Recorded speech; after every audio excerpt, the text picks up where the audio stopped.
All right. Now, I just remembered I need to do something else as we evaluate this, because this first hit Facebook. And it was on Facebook before it was on YouTube, before it was on the church website. And Uchtdorf actually wrote out quite a long little thing about it. With the video he posted, never in the history of the world has it been more important to learn how to correctly discern between truth and error. If you experience a moment of question or doubt, remember that in this age of information, there are many who create doubt about anything and everything and at any time and every place. Now, this just kind of totally reinforces the fear, uncertainty, and doubt that is being injected into the manipulation of this video. He's basically saying, you know, people create doubt like that. He says that like that's a, like someone's planning it's like it. there's these, exactly, there's these evil people wringing their hands who are trying to create doubt about anything and everything and at every time and every place. And he's saying this just to get you to fear being deceived. You know, oh, you know, we can, you know, I can doubt anything. And I think this particularly addresses like in Mormonism, the gospel is the truth, the unquestioned truth. Mm-hmm. And so he has to say they'll create a doubt about anything, even the gospel. Mm-hmm. You know, even this truth that we know we shouldn't doubt, they'll create doubt about it. And so then you're like, well, what do we do? You know, what can we do? He's right. You know, it is more important to learn to correctly discern between truth and error. And this is where he's saying, you know, by starting this off with this, he's saying basically, we're going to tell you how to discern truth and error. Yeah. And the way you discern truth and error is don't trust yourself. Don't trust your logic. Don't trust your reason, because them peoples are trixies. All these peoples who are, you know, going to try to deceive you and create doubt. They're tricksy. And then he's sowing doubt in people about themselves and about their own perceptions. So right. And the thing is, that is so much more universal. Like people will sow doubt about Joseph Smith. They'll sow doubt about, you know, the Book of Mormon. But he's sowing doubt about logic, about reason, about things that are how you view anything. That is such that objective truth, insidious and evil thing to sow doubt about. Yeah. That's what he's doing. Yeah. The objective truth that we can all touch and feel and see and test and yeah. Exactly. All right, we will continue. All right, sometimes untrue claims or information are presented in such a way that they appear quite credible. See, this is where now you're like, about us, he's saying, okay, yeah, it's like, okay, they may give you like factual documents with Joseph Smith's signature on it that look like he's talking about, you know, sleeping with the teenager while Emma's away. It sounds really credible, and it's on the Joseph Smith Papers website, but don't believe it. Right. And okay, however, when you are confronted with information that is in conflict with the revealed word of God, remember the parable taught in this video. So this reinforces. Go ahead. Go ahead. It's so different than the scientific approach, which says, okay, we think that this is what's true. And now we're going to try to break that. We're going to try to test it to see, you know, we think that gravity pulls down towards Earth at all times at this particular rate. I mean, that's what Newton says. And then we're going to spend hundreds of years, like we're going to test that. We're going to try so many ways to break that. And by the way, getting around that is how we broke the sound barrier. I mean, learning about how gravity and air dynamics work is how we did that. That's by testing it, by trying to break it. The problem with the gospel is it says the gospel is true. We're not going to try to break that. We're going to try to avoid every possible way that might test that or break it or question it or criticize it. Very different from the scientific approach. Yeah. And the thing is that, like, you're right. Like, you know, people will create doubt about anything. Well, in the scientific approach, if somebody creates a doubt, it's like, oh, there's a challenge to a presumption that we have expressed by this doubt, that gives you an opportunity to challenge the existing assumption. And if the challenge fails, if the doubt is not borne out by the evidence, then it actually gives you more information. It gives you greater confidence in the truth that you have. But it doesn't mean that you never challenge it. It means that you keep challenging so that you can continue to refine and develop knowledge. And that's not a bad thing. The uncertainty that accompanies that is a reality we all have to live with, and it's good. It allows us. Exciting. It's exactly. Yeah. It's exciting. Yeah. So let's see what else he tells us in this. The text on this is just as manipulative as the video. We simply don't know all things. We can't see everything. What may seem contradictory now may be perfectly understandable as we search for and receive more trustworthy information. Sorry, you're stuck with my bad German voice.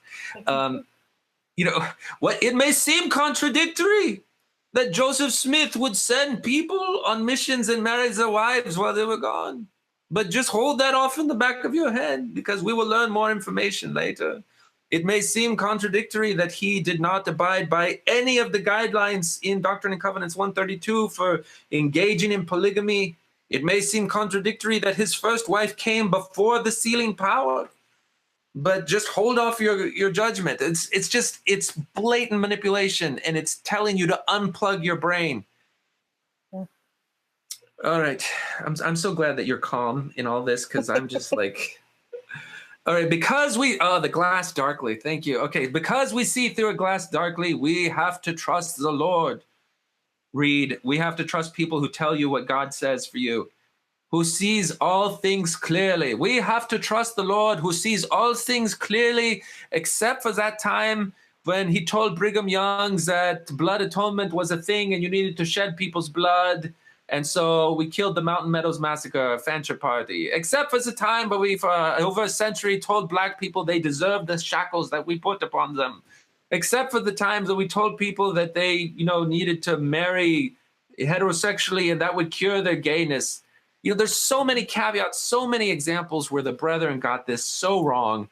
It is completely offensive to me that he comes out with this imposition that is an assault on our mental reasons, on our mental faculties, on our conscience, and then turns it around so that if we don't accept what he is saying, then we are somehow being arrogant. Then we are somehow being unbelievable or ridiculous because we're taking valid conclusions and applying them to the big picture. And he comes off seeming humble through all this. Yes. He manages to pull off humility, even though he's the one who's standing in for God and saying, well, actually, I'm the one who's going to tell you what God wants. It's like this evil form of adipity. Like adipity is a trite saying that sounds deep and it sounds profound, but when you actually examine the what it's actually saying, it is either not profound at all or actually contrary to reason. And like property is theft or taxes are theft. It's two statements about things that are theft from different political sides. And I think both of them are property is theft. What does that mean? Taxes are theft was like, let's examine that. Oh, wait, doesn't withstand. Okay. So that just, okay. So there was a video. I was trying to find a way to encapsulate what I thought was wrong with this video. And the first thing that came to mind was a joke by Richard Pryor that I went and looked for the clip, but it's all full of expletives, so I can't say it. But what he's basically saying is, anyone who's married should always say that, you're happily married and you're not looking anywhere else because, that's what you have to do. You could be like, your wife could catch you in bed with another woman and you just tell her, I'm true to you, baby. I'm true to you. And she'd be like, well, you're in bed with another woman. He's like, well, who are you going to believe? Me or your lying eyes? Mm-hmm. And so what, that joke, the punchline is that he's making you doubt your own senses of something that's staring you in the face that has huge implications for where you are. Gaslighting. And have we talked about gaslighting on any of these yet? I don't think we've covered it a little bit, but we haven't done it completely. If you want to, that's exactly what gaslighting is. I mean, for those who haven't heard about it, it's based off of a play from the 40s and then a film that was about a man who was trying to, who had a convoluted plot to get his wife committed to a mental asylum so that he could get her inheritance.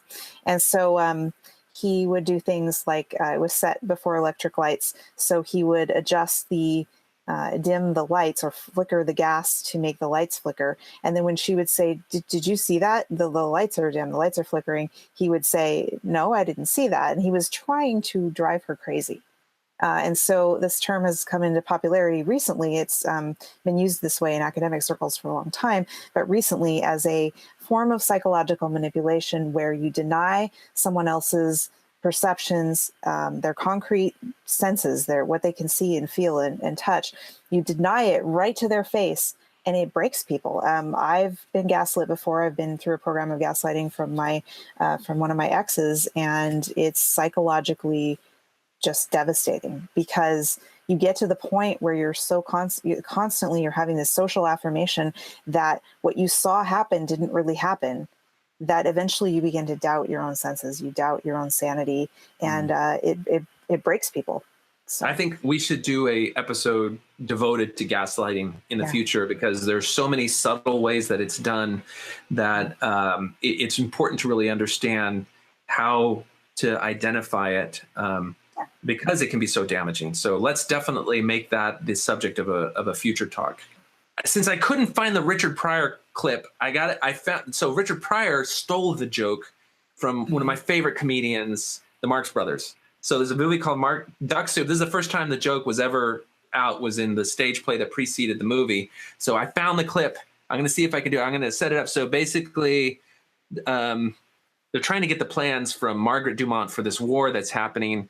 And Groucho is like the prime minister, and Chico and Harpo are trying to get the plans, and they each impersonate Groucho, and they're coming and going, and Margaret Dumont, who's the woman character, is like confused by everything. So let's start it out here. Let's see. So that's your game, eh? I'll huff and I'll puff and I'll blow your door in. Come in. Oh, Your Excellency, I'm so glad you've come. I'm glad I come too. You got the plans?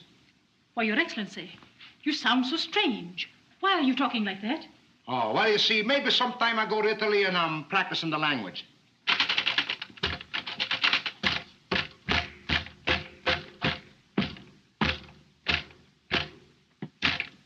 I'll see my lawyer about this as soon as he graduates from law school.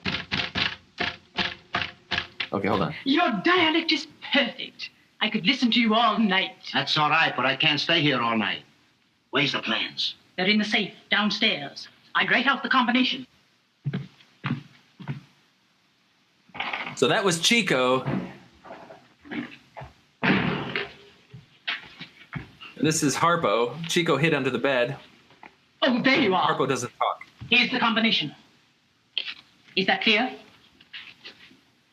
Is there anything else you want to know? What's the matter with you? Have you lost your voice? Let me get you a glass of water, Your Excellency. Your Excellency, here's your water. What in the world's the matter? So she saw him leave the room, but now Chico gets out from under the bed. Your Excellency, I thought you left. Oh, no, I don't leave.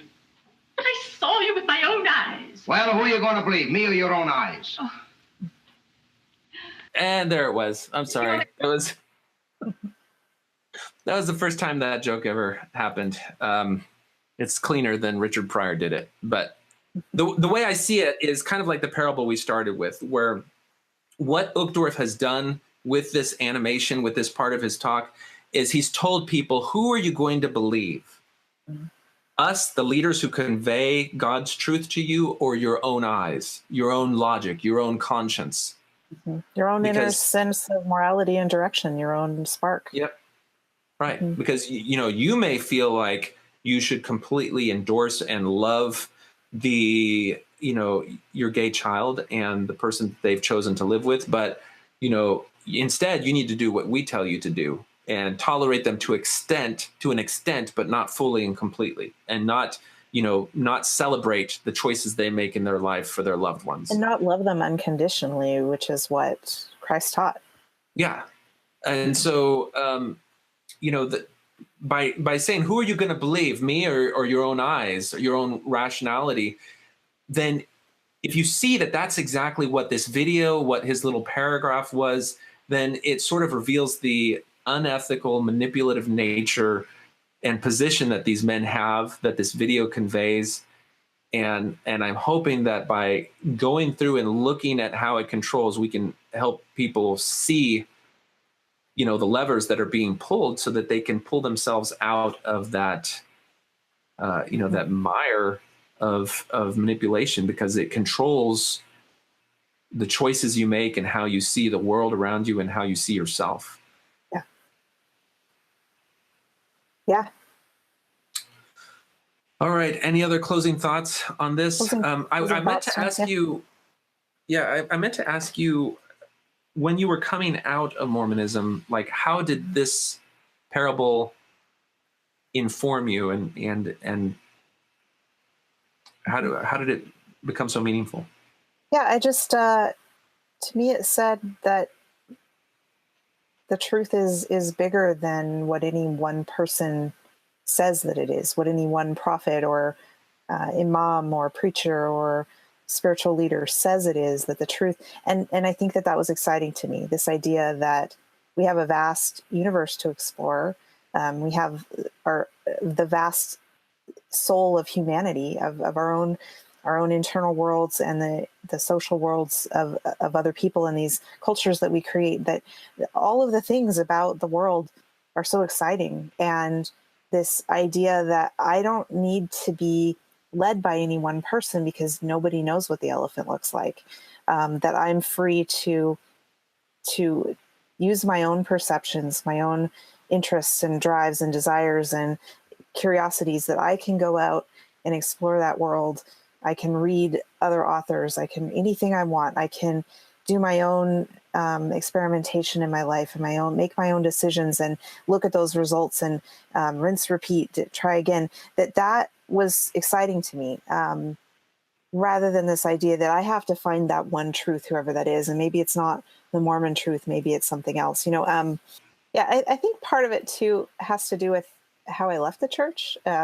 What finally broke my shelf, and that was thinking about God. Actually, I was thinking about higher intelligence, artificial intelligence, and the future of human beings creating something smarter than us. And it was through thinking about that I realized I wasn't thinking about God or Mormonism or anything. It was through thinking about what would artificial superintelligence be like, and realizing that as I was describing this superintelligence, that I was describing God, and realizing that the God that I believed in through Mormonism was much smaller, was a very human God.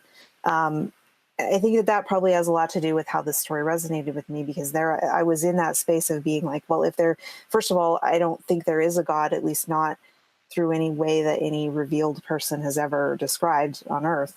It was having that epiphany and realizing that if there is a God, or if it is just the universe, the patterns of this great big universe we live in, I think that's really why one of the reasons it resonated with me was because I was already hoping for a bigger elephant. I was already imagining a bigger elephant. And so when this story came along, it resonated, because the story said, yeah, the elephant is a lot bigger, and we're all just seeking, but none of us have the answer. So it allowed you to view the church as one of these entities grasping for truth, maybe having a little bit of it, but then it liberates you to find your own truth. And and I think that's what is so liberating about this, is I get messages every once in a while of people trying to say, well, what do you believe now? What are you trying to get people to follow? And it's so hard to convey to them. Yeah, it's so hard to convey to them that I'm not trying to get people to follow me or any particular doctrine. I just want to let people believe in themselves, so that they can start to make their own story and find their own truth, and not be confined because of very obvious manipulations that only become obvious once you see them, that keep people trapped in boxes. Yeah, and that's the same with me. And, Like, I don't want to get people out of Mormonism if they're happy, if they're well adjusted, if they're having a great life. I don't want to destroy Mormonism. What I want is a healthy, safe Mormonism that people who are members can feel comfortable, who don't feel forced to be there, who don't feel coerced in any way. I want to see a liberated Mormonism, and I want to see other churches or religions, or not religions, but political groups and business models. I want to see the world less authoritarian than it is. And that means that I can't be the authority. That means that I can't jump in and say, well, I've got the truth for you. Oh boy, don't I? What I want to do is help direct people. What helps you? What interests you? What helps you self-actualize and makes you happy, and it helps you find whatever your goals are. I don't even want to tell people what their goals ought to be. As long as, people are treating each other well and they're not using their beliefs to hurt anyone or coerce anyone, that's the kind of world I want to see. So, yeah. Yeah. And this video, though, speaks to a problem with achieving that. And that is that the church is never going to get to that position of healthiness so long as it does not adopt an posture of institutional humility. And that institutional humility, there is a pathway to get there. And that pathway is paved with apologies, with acknowledgments, and with disavowals that we are not seeing come forth from the brethren.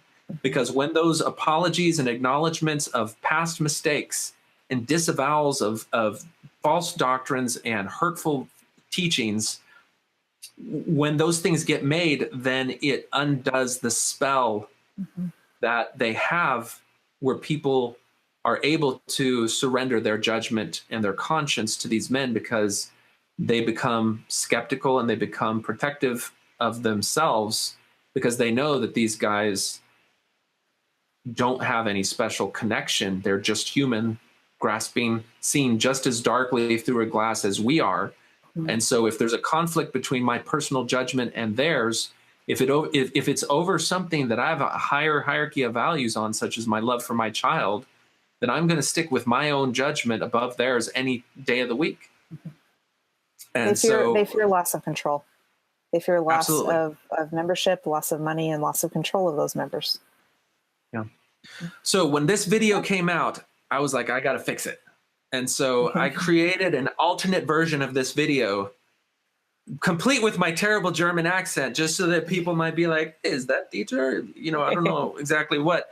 So I'm gonna play it now. Yep, I've seen it. It's maybe good. I'll clip in the real thing right now. It's I saw this one actually before I saw Uchtdorf's. So really, yeah, it came up on my YouTube recommendations. So I was like, "What's this?" Oh, I don't know if that's a good thing. Let me see here. Boop. Sure. All right. Hold on. Okay. So let us play it. So I actually got this out the same day he released his, because I wanted there to be an alternate version that took the same animation, but then tweaked what he said so that it was more consistent with what I saw, and an ethical way of looking at the world, in a way that respected one of the themes that he talks about, which is, humility about our perceptions in the world around us. Because when you start talking about discovering truth, you can have authorities that you respect, but the thing you also have to understand is your own personal bias and how that colors where you perceive those truths to be and the data that informs them. So let's take a look at what we got. Earlier today, an American podcaster updated an ancient parable previously used to subvert the notion of truth and reason. The first verse of the poem speaks about 6 men of Indostan, to learning much inclined, who went to seize elephant, though all of them were blind, and each of them had preconceived the creature in his mind. In the poem, each of the 6 travelers takes a hold of a different part of the elephant which matched their own preconception of what an elephant was, and then describes to the others the confirmation of his own bias. Poor elephant. One of the men grabbed a hold of the elephant's leg because he believed that elephants were round and rough like a tree. Another held on to the tusk because he knew in his heart that an elephant was shaped like a spear. A third grabs the tail and insists upon his belief that an elephant is like a rope. A fourth grabs the trunk because he had always been taught that an elephant is like a large snake. Each is describing their own personal bias, which they perceive as the truth because that is what they had always been taught. And because their understanding of this truth has now been reinforced by a biased assessment of the elephant, each insists that he is correct and knows what he knows. The poem concludes, "And so these men of Indostan disputed loud and long, each in his own opinion, exceeding stiff and strong, and each was blind to their own bias, and all were in the wrong." That someone could approach a subject. Okay, so I just want to talk real quick about the specific changes I made there. I changed it so that what was happening, it's not that the blind men were feeling the elephant and then trying to describe the elephant based on what they saw. It was that they already had in their minds what they thought an elephant was, and they specifically sought out those parts of the elephant that confirmed their bias. And, you know, there's a number of different ways that you could have taken this, but this was the one that I think just struck me with how you could still use the same animation. And I think this is something that is a part of normal human existence. You know, we all already have a concept of our reality around us, and we can go through life without that reinforcing, that seeking out of reinforcing. That's how we learned mathematics and reading in the basic 3 R's, was by when we see the letter A the first time, a synaptic pattern emerges in our brain. When we see anything for the first time or experience anything for the first time, the neurons in your brain form a little network, and they flash and then they go away. When we only see it once, they flash and go away, and never that pattern never burns again. But when we see something consistently, like the letter A, when we're learning the alphabet, that same pattern flashes again every time we see the letter A, until eventually, if we see it enough times, that becomes that branching structure becomes the letter A in our minds. And so this tendency to seek out things that we believe or patterns that we've seen before is actually how we learn everything that we've ever learned. So it's not only a natural human tendency, it's a good human tendency. No, absolutely. And because it is so integral to our experience, then not only does it have that reinforcing benefit, but it also has a potential pitfall. And that is when we assume that patterns predict reality. And so you can Google online, there's a number of experiments that have been done to demonstrate this. And I think one of the easily perceivable ones is a guy will say, you know, I want you to list 3 numbers. I've got a pattern in my head, and if those 3 numbers match the pattern, I'll tell you it matches, and if they don't, then I'll tell you it's false. And people will give all sorts of answers, and they may say like 5, 8, and 16, and then you'll say that matches. And so they'll say, well, wait a second. Okay, well, if I do 4, 8, and 16, and I'll say it matches, they'll say, well, maybe because that matched, it means that I just double the numbers every time. And so they've got a pattern, and then they say, well, if that matches, then I'm going to do 16, 32, 64, because that follows the same pattern I thought with the first one, and I'll say that matches. And then you say, well, okay, so now these patterns match, so I know what the rule is. It's you just, double the ascending numbers. And so then if you say this is what the rule is, they say, no, that's not the rule, because by only finding things that match what your preconceived notion is, you're not actually challenging testing your the other assumption. ones. You have to test it. You have to actually try something that will break it to see if it breaks it, so that you can know what the truth is. Yeah. And so I'll put in the description a link to some of those videos, because it's a concept that addresses this issue of falsifiability, which directly challenges a bias. And these things that we talk about called biases are a struggle for anyone, even academic researchers. One of the reasons that peer review exists is so that you can have another set of eyes who may have a different set of biases look at your methodology, look at your conclusions and how you collected your data, and identify biases that you may be blind to, so that your analysis comes closer to the truth and is not impaired because of these limitations. And so, and I worked tech for years and was a pretty decent troubleshooter. And I definitely knew to test from different angles. You know, if the thing is broken, find out how it works. Find a situation under which it works. And you've got two ends. You've got where it works and where it doesn't work, and you work towards the middle. If I were to sit there and only do the thing that made it break, I would never get enough information. Or only the thing that made it work, I would never get enough information to find the issue. all you do is turn it off and turn it on again. I know. That's right. All right, let's keep going. With a preconceived conclusion and ignore all other points of data to support only their bias seems absurd or even unbelievable. On the other hand, Okay. So I remember what it is now. So what he just said is, you know, for somebody to only look for those things which confirm their bias seems absurd or unbelievable. Well, it's not. It's human nature. But the people around the elephant who are confirming their bias, I see them as like the apologists, the defenders of the church. And I'm thinking specifically of three people who have declared that this is how they do it. The first one is Dan Peterson.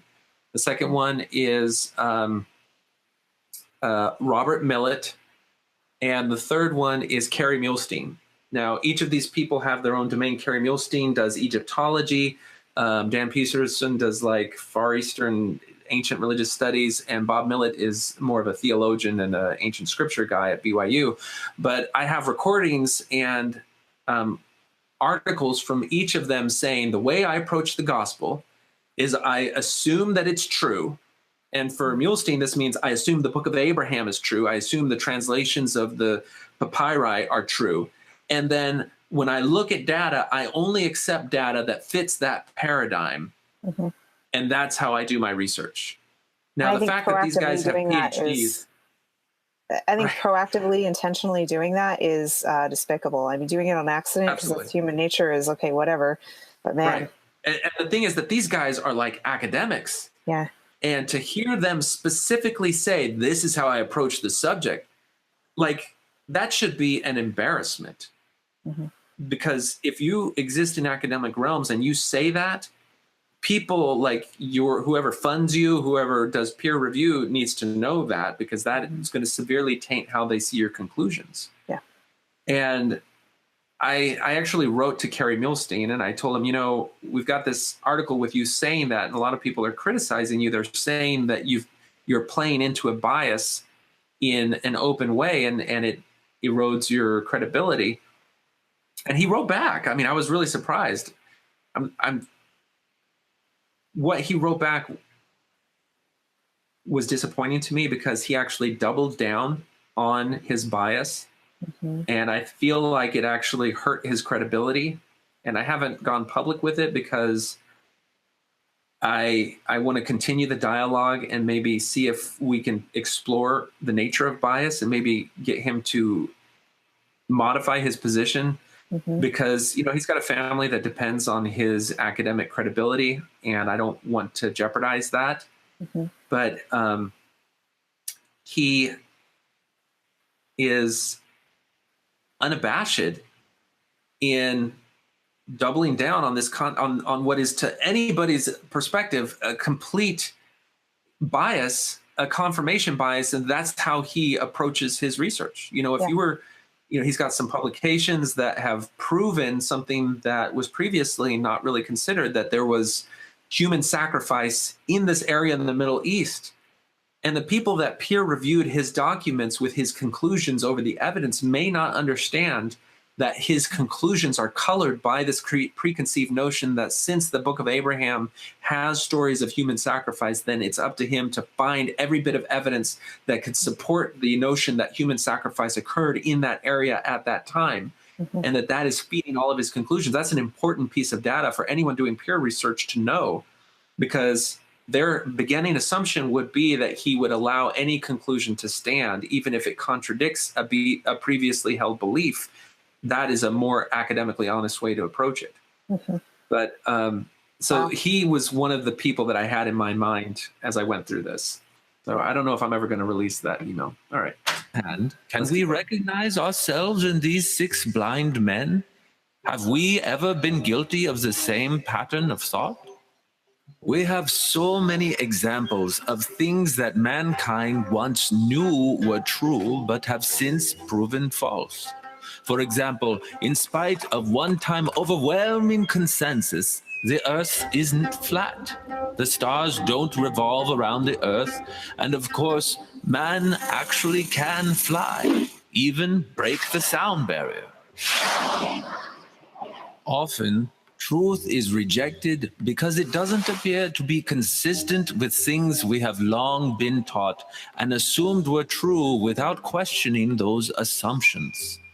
The thing about truth is that it is established by questioning and challenging our beliefs to see if they match the evidence. See, this was one of the critical changes, which was changing the nature of what, instead of saying the thing about truth is that it's true whether or not anyone believes it, that attitude enables you to presuppose truth. And it closes your mind off to the possibility that you might be wrong. So you don't even look at any of the evidence which would serve to either challenge or support the truth. Right.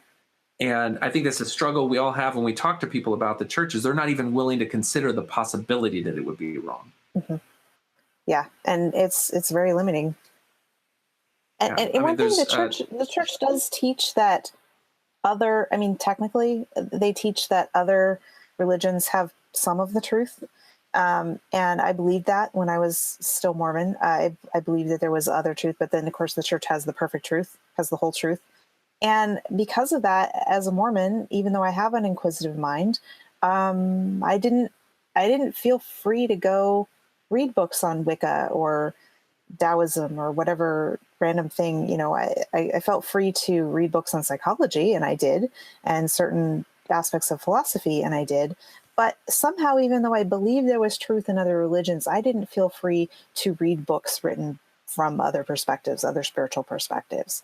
So they kind of have their cake and eat it too, in that sense that they pay lip service to open-mindedness and acknowledging that everyone has some aspect of the truth, but then they put it down in that box. They also project a lot of their beliefs onto other religions. And that was one big thing that I was surprised when I started studying other religions, this idea, well, everyone believes in a great spirit, or everyone believes in some kind of, and then I learned about animism and, the idea that there are spirits in life and that there's not one big battle between good and evil. And, Buddhism, Buddhists don't even believe in God at all. They don't believe that Buddha is God. They believe that Buddha is a transcendent, enlightened being, and that there are lots of Buddhas. And I was surprised. I was surprised that these paradigms are so incredibly different. But Mormonism taught me that all other religions are basically the same. They're just perversions of the truth, and they're not basically the same. The underlying suppositions in these other spiritual paths are very, very different. So yeah, I think you're talking a little bit to more recent Mormonism rather than historical Mormonism. I think we in the church today have more of a ecumenical outlook, and that is the result of I don't know if it was a study that they did where they realized that trying to differentiate ourselves from the Christian world is actually shooting us in the foot because it makes us seem more strange and other. And the attitude that goes along with that, where, all of the other professors of religion are corrupt, which is what Joseph Smith came out with, a very strong, bold condemnation of all other religions. To now, everybody's got a little bit of a truth, and just bring your truth and we'll make it better. Yeah. I was also taught that the Church that the Whore of Babylon was both Catholic and Protestants. So I was also taught, that the great beast was going to, so there are all these conflicting beliefs that I held, but I was not free to study the truths that other people had discovered as a Mormon, No, absolutely. though I felt like I was. Right, because if you already have the whole truth, the pure truth, then you don't really have a need to go and study You know, and you're who supposed cares? to read scriptures every day anyway, so who has time? Yeah, right. Exactly. Yeah. All right, let's keep going. We're almost done. Beliefs are proven false, we have the opportunity to discard those erroneous beliefs and come closer to the truth. We simply don't know all things. We can't see everything, and many of the things which we may preconceive to be true would be shown to be false if we would simply open our minds to the possibility that we might be wrong. Because we tend to hold on to our beliefs and ignore contradictory evidence, we have to remember our bias and keep a mind open to new evidence, even and especially if it contradicts dearly held beliefs. That is because it is dangerous and arrogant to assume that we already possess the complete, correct, and incorruptible truth. If we assume that we already have the truth as it was, as it is, and as it will be, then we will never be able to correct any of our errors or adapt to new knowledge. The principles of reason and logic, tempered with an understanding of our own biases and a willingness to overcome them, offer us the best chance to detect error and pursue the truth. Now, So in looking at this, I think what I wanted to do was to repeat the theme of rational humility, of understanding that we don't know everything, but then take it to the conclusion that it should have, which is that because we don't know everything, we need to remember that even things that are dearly held beliefs may be wrong. Yeah. And so we need to allow our minds to consider that possibility and challenge it with new evidence, with new ideas, with new realizations. I question my beliefs regularly. Different belief, depending on what I'm thinking about at any given time. I am testing them. I am questioning them. I'm questioning my perceptions and the methods to which I discover truth. I am constantly, what if I'm wrong about that? What if I'm wrong about that? And sometimes it's not comfortable. Sometimes it's very uncomfortable. I reconsider whether or not maybe Mormonism might actually be true on a regular basis. I keep testing that position and poking at it. And, sometimes I continually arrive at the same conclusions that I've always had. Other times, certain political issues or spiritual or religious or other types of beliefs, maybe it's a hot topic right now and everyone's talking about it. I'm like, maybe I don't have all the facts here. And I go out and I research that. And I've changed my mind on a lot of really big positions over the years. And I expect that I will continue to. So, and that's a value to me. And the thing is, when you're in the mindset of the church, when you are wrapped in this blanket of certainty, where all of the statements about the big questions in life and about how you should see the world around you are already settled by what the brethren have said, and they say it with this theme and this undercurrent of God's unchanging truth. So what we know now is it. This is, it's good. Then you'll look at somebody who might say what you just said, where you're constantly challenging your beliefs, you're changing your perspectives, and you look down on that. You say, well, she doesn't really have anything to hold on to. Yeah, so she's not standing for something. Yeah, you're driven by the wind and tossed, as though that is a bad thing. But I'm not. I have convictions. Right, and exactly. That's the thing. They don't realize that. Yeah. Yeah, they don't understand that the things that anchor you are not external to yourself. When the focus of control in your life is within you rather than somebody else, you're not tied to only one perspective, and you're empowered to seek after things which resonate with you, which meet your own standards of judgment. Yeah, and when I use empirical evidence as one of my highest values of judging truth, then I have the confidence of knowing, I have researched this issue. So if you want to change my mind on this issue, you need to bring to the table something that counters the facts that I've already discovered. You need to counter, was the source of my facts incorrect? Because I did a thorough job of checking independent sources to figure out what the truth of those facts were. So, and my logic, I have tried to poke holes in my own ideas so much that's the thing. I have the conviction of, you're going to have to defeat all of that research that I've done in order to do that, and my own poking and trying to break my own ideas. And sometimes you'll you'll enter into a discussion with somebody who starts with this notion that Uchtdorf has here, where we can't know everything, so we see through a glass darkly, whereas you've been challenging your own ideas. The conclusion that you're articulating right now is not the one you started with, but it's the one that has been refined by you already poking holes in your positions to come to something that you believe is defensible. Yes. And they'll immediately dismiss it because you don't know everything. You don't know all the data. We weren't there. We weren't there in history, so we can't make any conclusions. So we're just not even supposed to think about it. It's so frustrating. Yeah, so the standard I use is just, if you want to convince me on that, you're going to have to bring more to the table. Yeah, so exactly. You don't have to believe You can't it. simply say we don't know everything. Yeah. All right, we're almost done here. Let's see what we got. What is this process?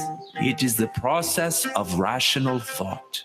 There are charlatans all over the world who will attempt to demonize and distort rationality. They will tell you that since nothing can be known with absolute certainty, then you should doubt your own mind and submit to their decrees for which they claim a divine sanction. As you accept the responsibility to seek after truth with an open mind and a humble heart, you will understand that you might be wrong about some things. This will enable you to look at evidence and conclusions you might have previously ignored. You may become more tolerant of others, more open to listening, more prepared to understand, more inclined to build up ideas which invite and withstand scrutiny and tear down false notions that beg you not to question or to doubt. This reminds me, in the original video, there was a point I wanted to make. At that point, Uchtdorf says that by holding on to the gospel truths that he's conveying and doubting your own senses, then you'll be more inclined to build up rather than tear down. And that was very loaded language, demonizing people who would question, labeling them as destructive for simply questioning or doubting and for speaking on those convictions. And I've seen this in my own life where people are like, well, I'm sick of hearing you talk about negative stuff. I want you to build up what you do believe in rather than tearing down, my faith. And they're tearing down you when they do that, by the way. I point out the double standard there. And Uchtdorf is tearing down those who would question and doubt. So he's being destructive in his own. But there's a kind of destruction that's creative. You can't put a new building up in downtown Seattle until you tear down the old building. And this is, I think, maybe where, that would be a metaphor for that value that I have of questioning my own ideas and making sure that the ideas that I do hold are pretty strong. Yeah. And, there are some instances where new knowledge allows you to build onto pre-existing ideas and to expand them. And there are other examples where new knowledge forces you and compels you to completely expunge old ideas that were wrong and destructive and hurtful in order to make room for new concepts and new ideas that reflect reality better, that empower you to be a more ethical and humble person. And I think that we're dealing with those issues in terms of how we even understand the notion of truth in the difference between these videos. All right, let's keep going. You will be more willing to see the truth if you don't assume you already have it. It is my plea that you will seek the truth earnestly and unceasingly, that you will yearn to think critically and remember those biases and fallacies which may distort your perceptions so that you can account for and overcome them. Even when you think you have found it, keep questioning and searching. The quest for truth never ends. Awesome. So I just want to point out the difference there. There at the end of Uchtdorf's talk, he holds out the carrot of eternal salvation. And that is the thing that you have to conform your mind to the little box that he paints for this video so that you can reach that carrot. Whereas this video closes with an invitation to continue questioning, to continue challenging your pre-existing notions, because the pursuit of knowledge, the quest for knowledge and understanding and the improvement of our understanding of the world around us that comes with that is an end in and of itself. And I think that is how we're all able to improve our own life and our own position in this life. And that speaks more to what we're doing now rather than trying to sacrifice and punish ourselves now for an ethereal future for which there's no reasonable foundation to believe a particular prescription to achieve. Yeah. And I don't think a benevolent being would ask us to harm ourselves and sacrifice for something that we can't see or understand. Yeah. Right. I mean, sacrifice made because you have another person or another value that you believe merits that sacrifice is every bit moral and justifiable. But if it's Definitely. a sacrifice that's imposed upon you by values that are external to yourself from an authority that is illegitimate, then that is not a sacrifice that is deserving of you internalizing. Correct. So this has been the longest closing thoughts of anyone. We may have to break this into 2 episodes, but I always enjoy working through these things with you. We got to do more of them because it's so enjoyable. Yeah. And we always get good feedback, which I think speaks to how this can be helpful to other people processing it. Yeah, definitely. So thank you very much for joining us, Luna. Thanks, and we'll thanks for do it having again me. soon. I had a good time. All right. See you later. All right. Bye now. Bye-bye.